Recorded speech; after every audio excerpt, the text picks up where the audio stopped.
大家好，欢迎收看今天的面具人。今天来给大家说一个比较令人振奋的消息啊！澳洲从疫情开始到现在，澳洲一直是对中共比较针锋相对的。前段时间呢，澳洲还参加了 RCEP 的开幕仪式，莫里森还上去握手了，挺给面子的。结果呢，中共就蹬鼻子上脸了。开始对澳洲施压，又是对澳洲的红酒加关税，又是不进口澳洲的牛肉、龙虾之类的产品，然后呢还要说澳洲的士兵虐待战俘之类的这个事情。不过呢，澳洲士兵虐待战俘的这个事情，确实是澳洲的猪队友做了不光彩的事情，澳洲确实理亏，刚好呢又被中共抓住把柄，大吵特吵。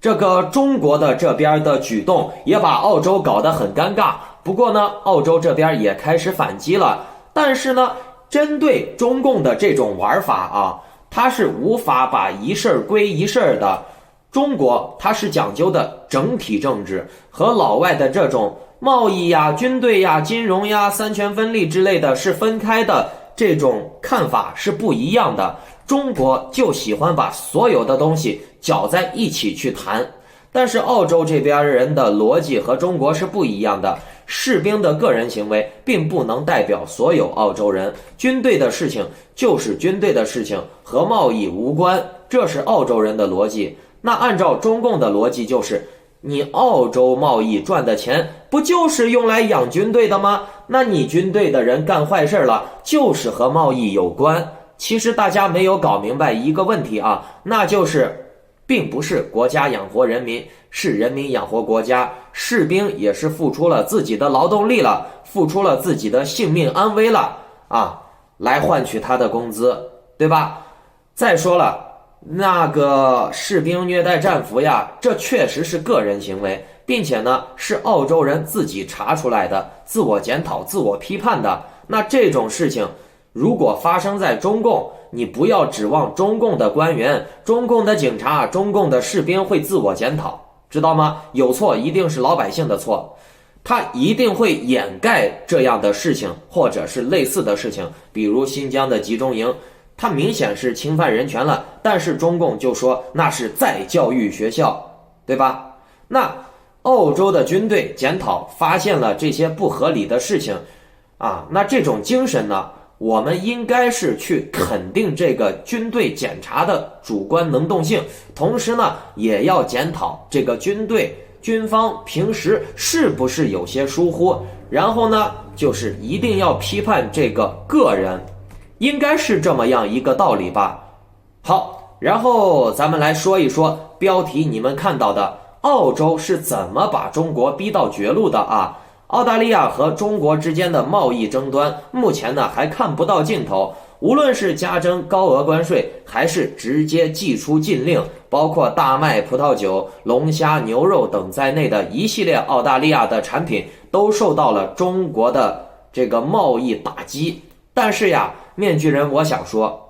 短期这样做对澳洲本土的物价降低起到了一定的作用。因为啊，大量的食物无法出口，无法卖到中国，那就只能内销了，只能内循环了。那这些食品呢，你卖贵了没人买，食品又无法长时间的保存，放烂了、放臭了，那就一点经济价值都没有了。二次加工还要再花成本，所以呢，只能降价卖了。你这么多的食物，你不便宜卖也没人买呀，对吧？结果呢，澳洲国内的龙虾的价格跌了许多，澳洲的民众呢也是因祸得福，爽吃龙虾。由于销量太好，澳洲最大的两家连锁超市 Woolworths 和 Coles 这边确实看到龙虾还有牛肉的价格低了一些。好了，来说澳洲是怎么把中共逼到死角的啊？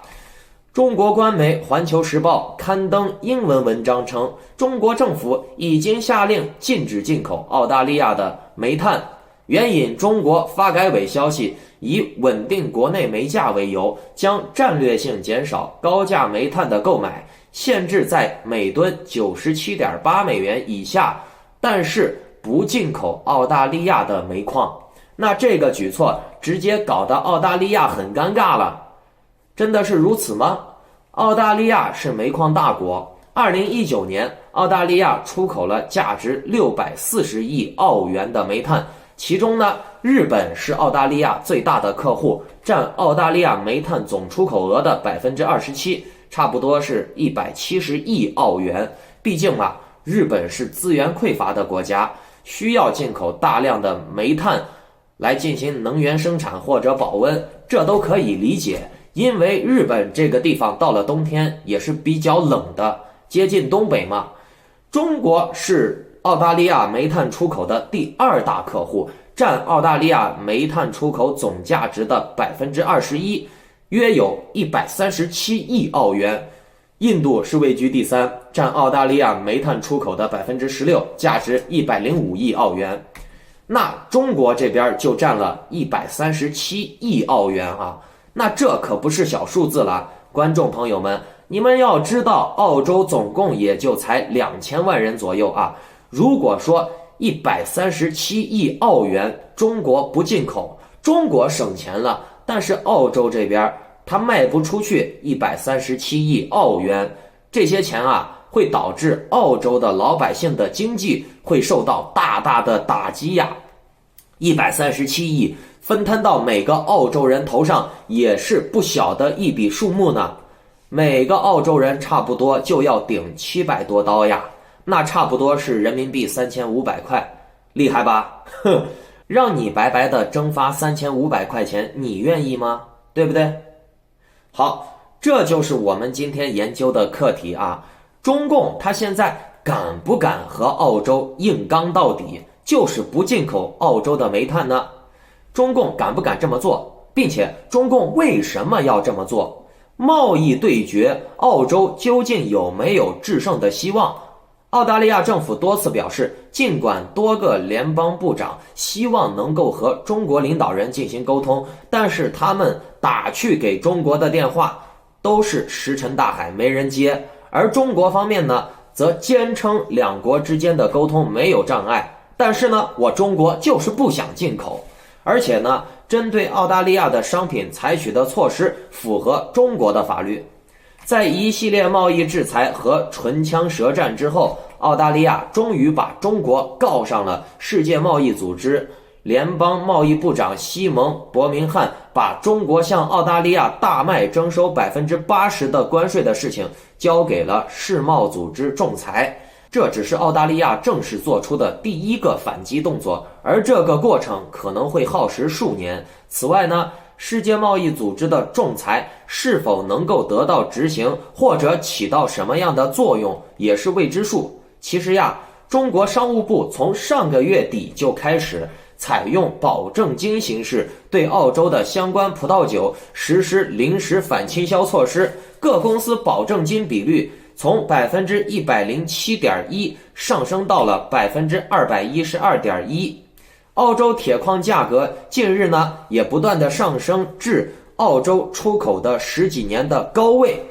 接近每吨160美元。德勤经纪公司最新的分析表示，上涨的铁矿价格弥补了澳洲受到中国贸易措施的制裁带来的损失。那澳洲媒体报道，中国钢铁工业协会正在寻求监管部门联络澳洲的铁矿出口商，要求解释澳洲的铁矿为何价格上升。有分析人士认为，中澳贸易摩擦导致市场恐慌而推高铁矿价格。另外一方面呢，因为一些国家的生产活动开始恢复而推高了铁矿的需求，所以呢价格涨了。与此同时呢，另一大生产国巴西在生产铁矿上受到了天气的阻碍，在供应减少，同时呢对澳洲需求变大的情况下，那这个涨价就成了自然而然的事情了。目前澳洲就是这么样的一个情况，可以看出来澳洲确实挺依赖它的矿石出口来赚钱的。但是刚才面具人我说了，澳洲有没有可能反客为主呢？你们看这个图啊，近期浙江出现了大幅度的拉闸限电现象。根据浙江2018到2020年双控要求，浙江在2020年要腾挪出600万吨的煤炭用量，这个目标并未完成。再加上近期中国气温偏低，全国煤电取暖需求紧张，进一步的加剧了浙江的煤电供不应求的矛盾。于是浙江方面近期以行政手段强硬限产限电，这导致了浙江很多的工厂被迫提前放假。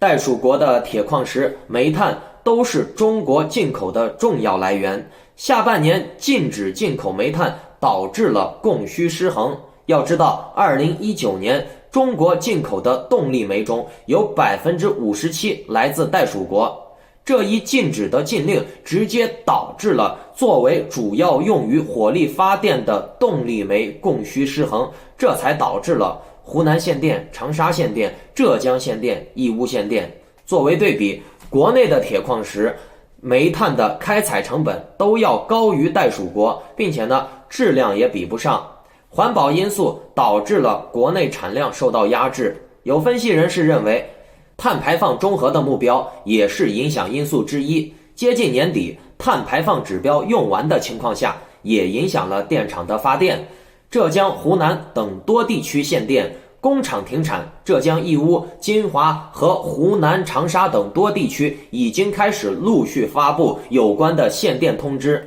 由于近期电力部门的压力和电力紧缺，要求即日起至12月31日，所有加工厂全部停止生产。政府机关也收到通知，要求气温在3度以上的用户不得开空调。由于电力供应不足，浙江义乌、金华、宁波、温州、湖南长沙、江西等多地陆续发布有关双控有序用电的通知。浙江部分工厂已经收到停电限产的通知。一边是经济复苏，工业用电猛增，一边呢是煤价提涨，电煤供应紧张，发改委紧急协调限制煤价，火电厂压力山大，再加上节能降耗指标的压力，多年不见的拉闸限电再现了。看了这么多，观众朋友们，你们现在是什么感受呢？是不是感觉到哎呀，中共快完蛋了，中共要死定了这种感觉？好，那面具人问一下在座的各位观众一个很简单的问题啊，那就是一个国家每年烧煤取暖用的这些煤炭是否有库存？一个国家的煤炭消耗预算是否有专业人员进行统计和预估，制定计划？有没有？有吧？那答案不就出来了？咱们看一下时间点啊，中共刚宣布不进口澳洲的矿石、煤炭之类的玩意儿，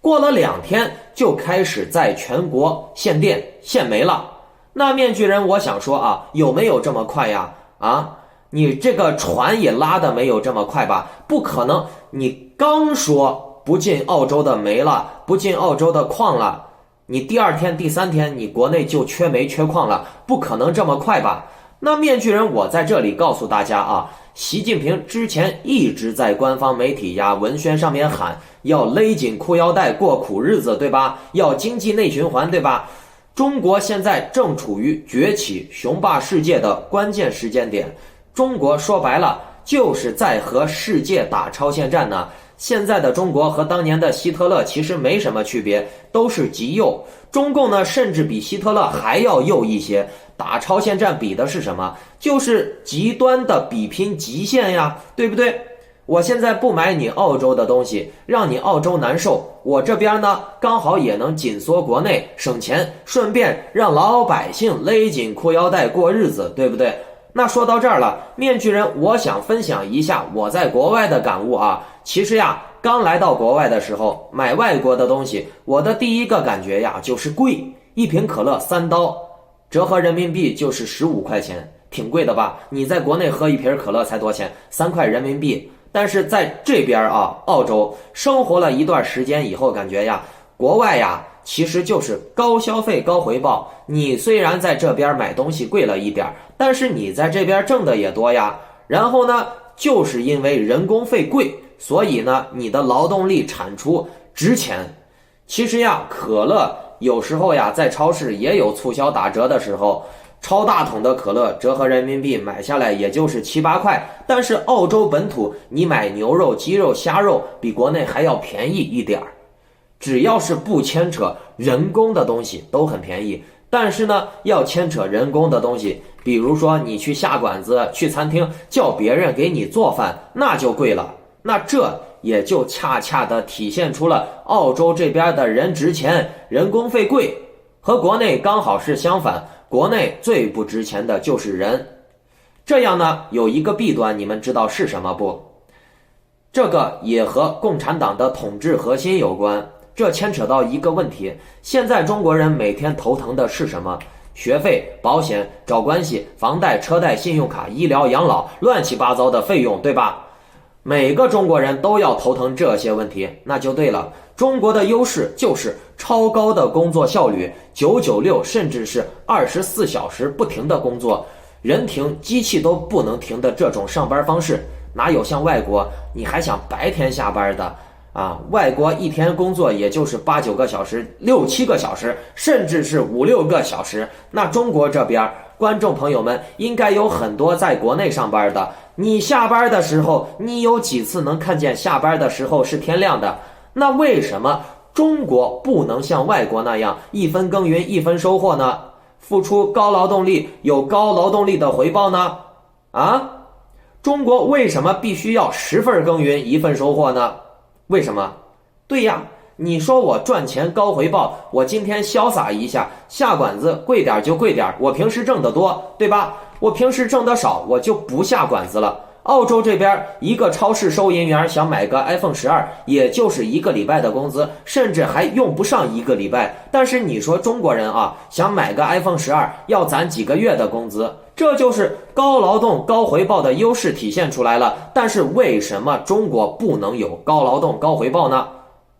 我平时虽然给别人消费人工费贵，但是我自己的人工费也高呀，对吧？那说到这儿，观众朋友们可能会考虑一个问题啊，那就是这些盗国贼习近平、王岐山、政治局这些人啊，大撒币几千亿几万亿的往外面撒，如果说把这些钱都更加合理的分配给中国老百姓，中国老百姓的生活，面具人我毫不夸张的说，不亚于西方社会的人民。是按照这样的方式去想的话，把这些村长、县长、警察局长、省长、市长、政治局委员这些人的财富更加合理的平均分配给中国老百姓的话，中国人早就脱贫了。中国的这些官员的钱合理的分配给老百姓，面具人我不吹牛逼啊，中国的所有人他的年收入至少涨3万到5万。那这是什么概念呀？那就是说你一个月多赚3、5千块钱呀。这样的好事儿，你现在心里面想一下，是不是还有点小激动？但是咱们想一个问题啊，就是你原来一个月赚3000块，你要辛辛苦苦的没日没夜的干够30天，你才能赚到3000块。可是呢，让这一个月赚3000块的人，忽然呢1个星期就能赚到3000块了，那么至少有一半的人会觉得，哎呀，我干1个星期赚了3000块，剩下的时间我就潇洒休息娱乐喝酒吃火锅唱歌，对吧？或者另外一半人会觉得，哎呀，工资涨了，我就这样干着，兴许呢还能多挣点呢，多劳多得。观众朋友们，你们打开视角啊，你站在统治者的角度来看待这个问题，你如果一天能挣10天的钱，你肯定会动恻隐之心，想着接下来的9天轻松一下休闲一下，对不对？咱不敢说全部的人都是这种人，但是可以肯定的是，这种人的比例不少，对不对？那如果说有1/3的人出现这种想法了，那整个中国的制造业呀、劳动力呀、生产效率呀就会降低1/3，对不对？那如果说有一半的人出现这种想法了，那整个中国的制造业呀、劳动力呀、生产效率呀就会降低一半。或许有些人想着能多挣一点啊，多干一点，但是呢，这些人他一个人的劳动力是敌不过那些懒惰的人损耗掉的劳动力的。那这对中共来说，对中国来说就是毁灭性的打击，让中国丧失了它的核心竞争力了，是不是？老百姓的生活稍微富裕了一些了以后呢，他们就会开始懒惰，这个情有可原，这是人的共性，你我都一样。所以呢，中共它为了保存自己的高效率的劳动力运转啊，它会设置很多让老百姓感觉是必然的生活刚需，却又压榨着他们的钱包，比如上学、找关系、社会打点之类的潜规则、明规则都算上。这样做有一个好处，就是我可以用少量的钱，就像面具人我说的阶梯社会一样，阶级综合症，用少量的钱维护上一层的社会，让他们帮党监督下一层的社会，这样花的钱比你用钱去维护整个社会要少得多。很简单的道理嘛，你只用花收买一个人的钱，把这一个人捧成标杆，让这一个标杆去洗脑一大群人，你花的钱总少于你要收买这一大群人所花的钱吧，对不对？并且呢，这整个社会啊，有上一层的人监督、剥削、压榨下一层的人，这样反而会提升整体社会的效率。一层剥削一层，一层监督一层，一层压榨一层，就导致了整个社会的阶层的效率都在被极限刺激出来，都在被极限压榨出来。这就是共产党搞的阶级统治的优势所在。其实说到今天呀，面具人我在西方也生活了很长时间，在中国的集权社会也生活过，确实感觉到中共的统治模型，你排除人权这块呀，其他方面中共的执行效率是完爆西方的，所以呢，也导致了中共用短短的30年追赶上了美国夺取了世界2战宝藏的如此的辉煌的战绩的收益。可能中共不擅长正面作战，但是对中共来说呀，其他方式他也能玩呀。中共，我是中共啊，我要的目的能达到，不管玩什么手段，只要目的能达到就行了嘛，对不对？黑猫白猫抓到老鼠就是好猫。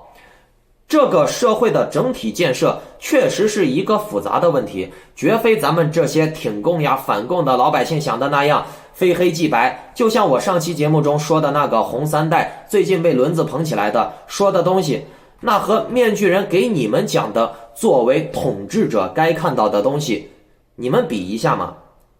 网上的那些党内高官讲的什么党内秘密啊，他们自称是红三代、红二代，是吧？跟面具人我给你们讲的这些统治方面的东西，你们自己体会一下，孰高孰低，对不对？你们应该也能看得出来了吧？面具人我可不敢说我是红三代呀，我仅仅是对权贵圈子有点了解而已。呵呵。然后呢，我的标题也说到了，川普做不到的事情，莫里森做到了。那这是什么意思呢？说的就是莫里森从疫情开始呀，就针对中共一直咄咄逼人，要调查中共这个病究竟是怎么来的。然后呢，澳洲这边呢又抨击中共的人权问题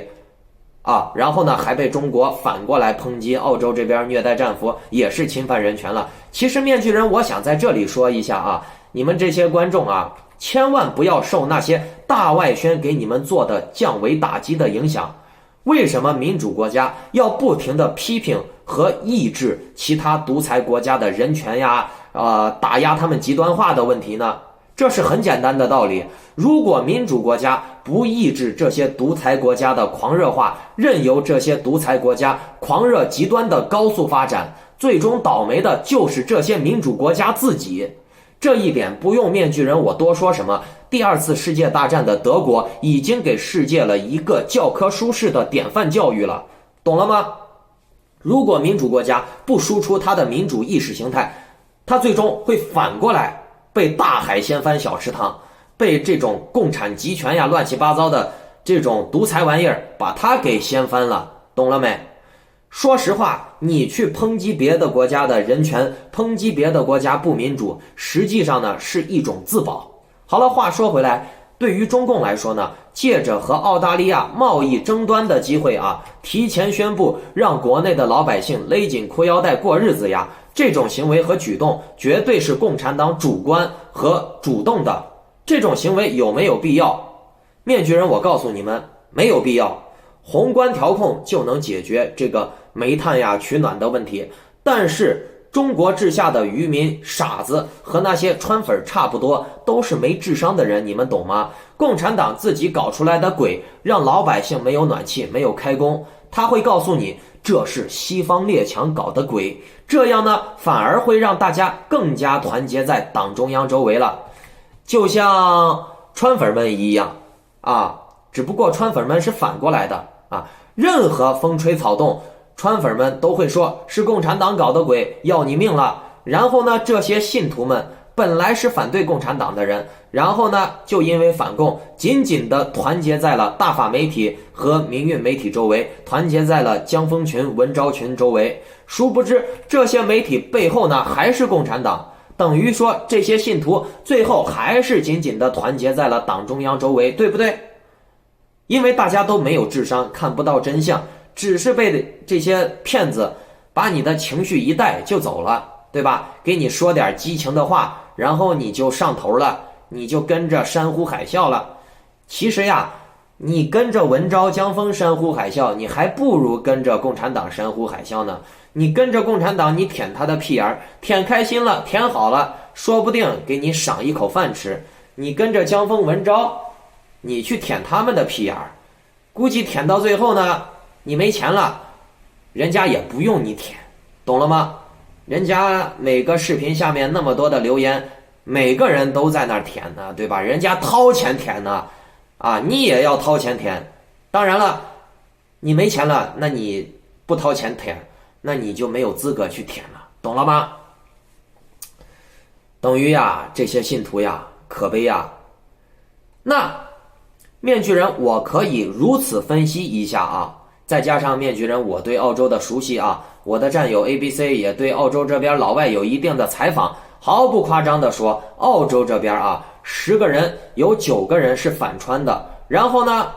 就是10个人里面有9个人都是支持拜登的，包括我这边和澳洲的一些不要说是政客啊，就是朋友呀，聊聊天，感觉也就是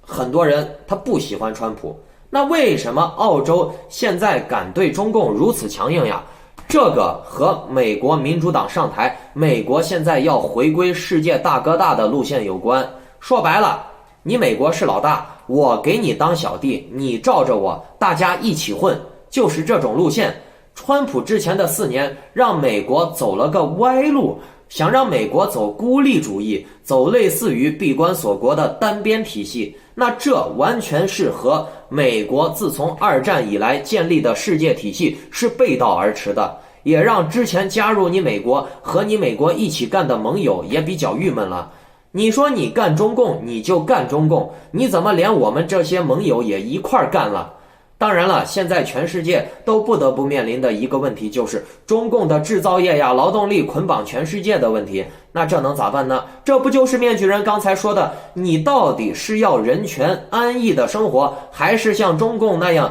极限的压榨劳动力呢？低人权呢？这个世界就是这样，有人占便宜就有人吃亏。中共追求极致的劳动力，那必然要把中国的老百姓逼到生死存亡的挣扎线上面。说回来呀，澳洲这边反杀中共，其实也就是比的澳洲和中国两边老百姓的耐受力，看看是中共能极限压榨中国人民的底线，还是说澳洲这边的人民生活水平降低一点就受不了了，那就不要说大国之间的争霸了，懂了吗？其实中共奉行的丛林法则发挥到了极致，确实让中共在国际社会横着走，黑猫白猫抓住老鼠就是好猫，绝对的食物链，绝对的生态链，高阶级压制低阶级，剥削低阶级，中共完美的诠释了人类还是动物，野兽牲口的本质。这也是确实令人无奈，你和他斗，你就要和他去比拼剥削，比拼斗争，比拼无耻耍无赖，那很可能你在和他斗争的过程中，你就变成了下一个中共。不过这次美国大选，俄罗斯这边呢都已经承认了拜登当选了，可是呢中共还是不情不愿的，在俄罗斯已经开始放弃对美国搅局的时候呀，但是中共呢还是不依不饶的想要一举击溃美国啊，继续煽动美国的内战，继续煽动美国分裂啊，还是发动他的大外宣民主战神啊，今天造个谣，明天抓住一个把柄，大宣特宣。中共的这种举动啊，也让俄罗斯看到了中共的野心。为啥啊？俄罗斯他也会想，因为美国被中共干掉了，下一个就剩俄国了呀，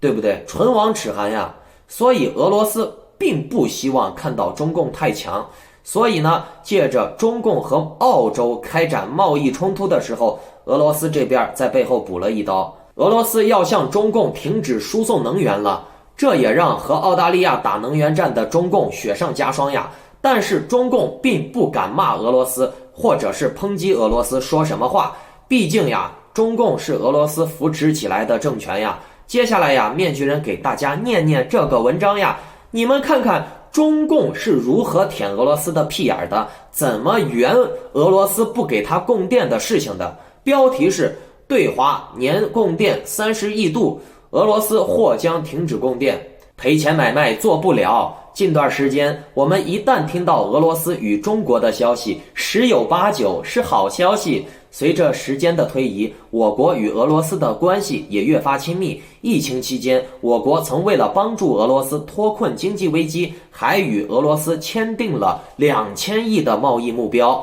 大量进口俄罗斯的产品，优质的猪肉、矿产。哎呀，面具人，我觉得这个文章舔得不错。你中共宁可勒紧裤腰带与西方打贸易战，也要进口俄国的高价产品，尤其是温猪肉呀。来继续看他这个文章是怎么舔的啊。不过就在前2天，俄罗斯电力公司忽然亮出了红灯，原来呀，这家俄罗斯企业正在考虑对中国停止供电。根据媒体报道，俄罗斯电力公司表示将会减少大量或完全停止对华的电力提供。而这一消息一经放出，很多媒体都开始猜测，为何合作多年的老伙计俄罗斯会突然停止合作呢？其实呀，俄罗斯电力公司与中国一直保持着长久的电力合作。在2019年的时候，该电力公司就向中国提供了30亿度电。而依照今年的情况来看，我国对于电力的需求应该也会提升很多，所以呢，俄罗斯本应该会赚得更多的钱，在这时呢，却表示将会停止进口，实在让人好奇到底发生了什么。其实呀，俄罗斯并不是无故停电的，实在是心有余而力不足。俄罗斯的远东地区火力、水力发电成本十分高，相关部门要控制出口利润，所以呢，电力企业的一部分向中国出口换来的经济要来用在降低国内关税上。如果依然向中国进口电力的话，那么公司很快就会出现经济亏损。对于俄罗斯的取消合作，我们也是比较理解的，毕竟不能自己做亏本买卖吧。做生意两方受益肯定是最好的。看完了吧？中共现在给了好几个说法，上面文章中的说法仅仅是其中说法之一，但是你们可以从这个文章看出来双标。说白了，俄罗斯这边就是想要能源涨价，看准了你中国现在缺电需要电，就看你中共买不买。虽然说现在是停止供电，但是我俄国爸爸要你习近平买，你看你习近平敢买还是不敢买？然后呢，你看中国这边的文章就是双标呀，面对不服就是干的战斗民族俄国人怂得跟鸡巴一样，人家恶整你，你中共还要写文章拍手叫好，说整得好。面对讲文明、讲武德、讲道理的西方国家，你中共就反而不讲武德，开始咄咄逼人了。事实证明，面对丛林社会的中共啊，就用最简单的弱肉强食最管用。确实呀，中共他自己也信奉这一套。然后呢，来说一下最后一件事啊，那就是美国时间周3，美国国务院发言人在一份声明中说，国务卿蓬佩奥已经确定与某个新冠病毒检测结果呈阳性的人接触过，那出于对于隐私的保护，我们无法确定提供那个人是谁。声明补充道，国务卿已经接受了检测，结果呈阴性，他将根据疾控中心的指导方针进行隔离，国务院的医疗团队正密切关注着他的情况。这个事儿呀，